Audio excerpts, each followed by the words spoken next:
Departure by Mockingbird.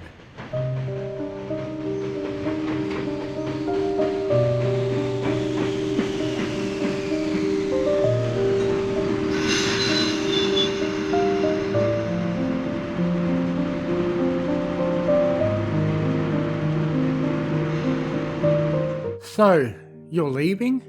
In the cold of early morning, Twilight's breath showed visibly in the air as mist. Beside her, Spike's nostrils vented smoke. In that moment, perhaps the two looked more than adopted siblings. But that wasn't true at all, was it?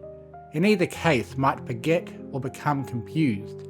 The printed directive gripped in Spike's claws served as a reminder.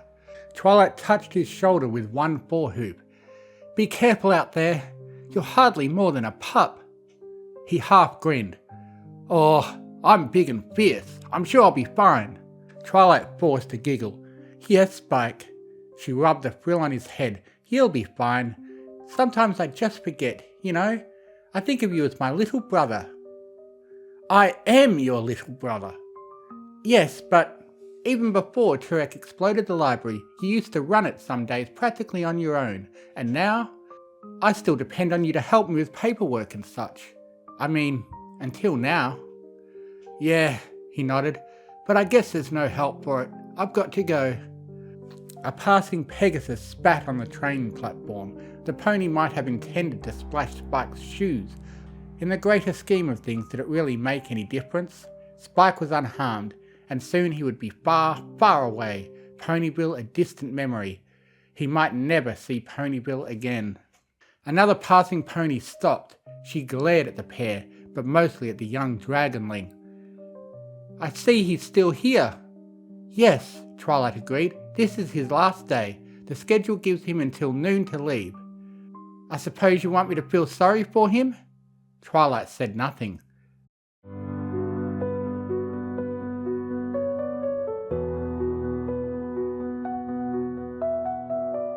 "Well, don't blame me.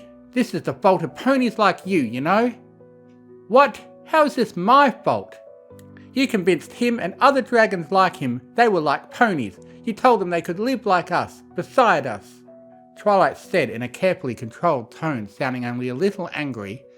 "You never complained when he used to work at the library, and you didn't complain to me when he helped with my alicorn paperwork." "Didn't I? I should have. Creatures like him, thinking they can do work ponies should be doing, and even meddle in government." She blew air between her lips. "Despicable." Lily added, "Creatures like him, they murder ponies, you know. They eat us for dinner." Spike finally spoke up. "That's not true." Lily slowly looked him up and down. Finally she snorted. "A little one like you, maybe not yet. But you and I both know once you grow bigger, there'll be no stopping you. You'll be a homicidal maniac, ponies mysteriously disappearing to feed your appetites. Vicious brute." "Look," Twilight said, "by noon Spike will be gone and then you can be happy, I guess, until you think of something else to be upset about." "Good," Lily said. "Although you alicorns so high and mighty thinking you know what's good for Equestria while you haven't the common sense of a foal. Some pony should put you all in your place too." Twilight grimaced. "Thank you, I'm sure, for helping see Spike off. Now if you'll excuse me, I think he and I need a bit of time to speak alone. Since he's going very far away, I don't know when he and I might see each other again." Lily stared with a dull dislike. Finally, Twilight let her own horn glow softly.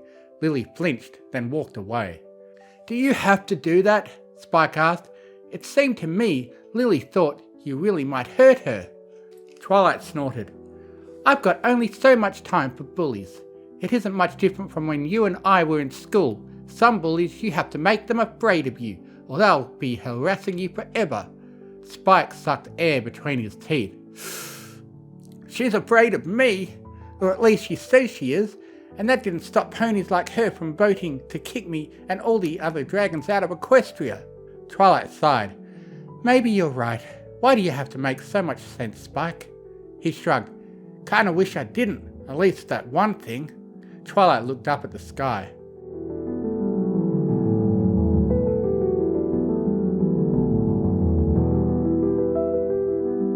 I wish we could just appeal to Celestia. You know that wouldn't do any good. No pony even knows where she is. I guess when the council demanded she give over her power to raise and lower the sun, she thought that was a bit much. No wonder she disappeared. Do you think she's okay? Spike wondered. I hope so. She's probably fine. She has thousands of years of experience in politics. No way she wouldn't have seen this coming. But she didn't prevent it. She didn't. I don't know what to think. I don't know what happened to her. I wish she would answer our dragon mail at least. She's probably okay. She probably has a brilliant secret plan to fix everything, to make everything better, to help every pony and every creature get along again. The train whistle blew. 3 shorts and a long, "All aboard!"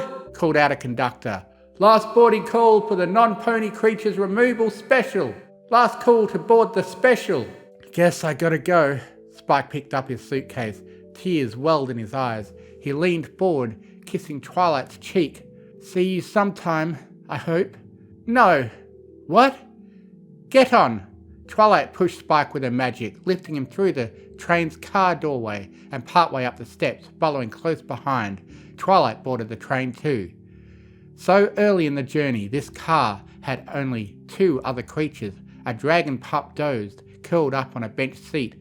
Farther back in the car, a griffin sat stiffly upright, quivering with tension. The whistle blew one more time. The engine puffed rhythmically as the train started rolling, slowly at first. "Twilight," Spike said, "the train is leaving. You have to get off. You can do it. If you jump." "No." "But Twilight, this way I can at least be there to help make you safe." Spike thought about Lily and some of the other ponies in Ponyville. He remembered what Lily said about alicorns. "And I can do the same for you, Twilight." The alicorn nuzzled her little brother. "Yes, you'll be there to protect me too."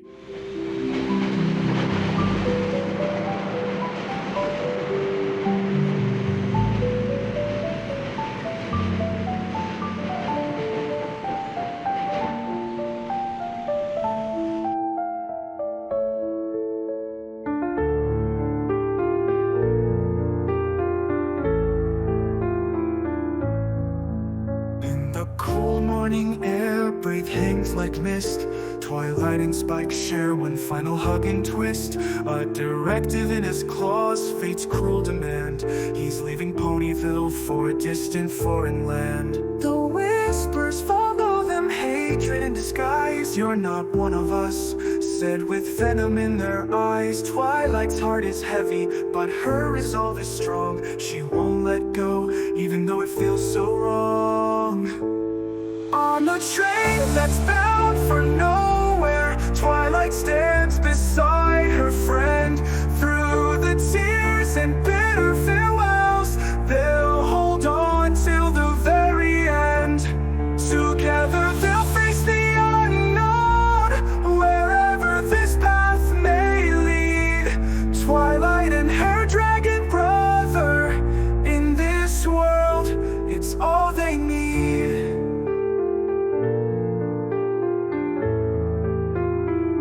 "You're hardly more than a pup," Twilight softly said.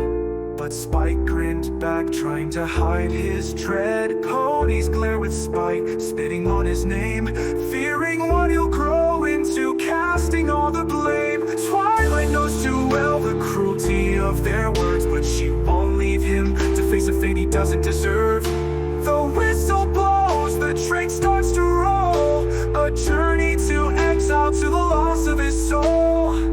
They said Celestia would save us, but she's gone. Spike whispers with doubt as they ride along. Maybe she's got a plan, a secret to unfold, but until then, we're on our own in this world so cold. Twilight lifts him up, her magic glowing bright, boarding the train, refusing to say goodbye. "I won't leave you," she says with teary eyes. Together they'll endure despite the endless lies. No more goodbyes, just the rhythmic sound of the tracks beneath as the wheels spin round. Side by side they'll find a way through the dark to a brighter day. Twilight and Spike forever strong, together they'll prove the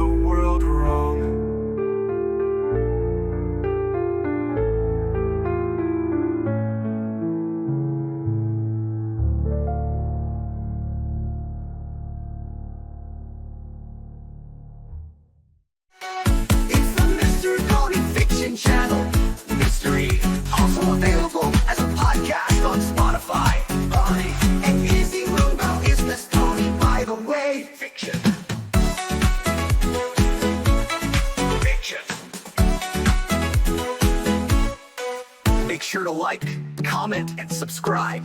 You can also become a member for early access and exclusive content. Only $149 a month.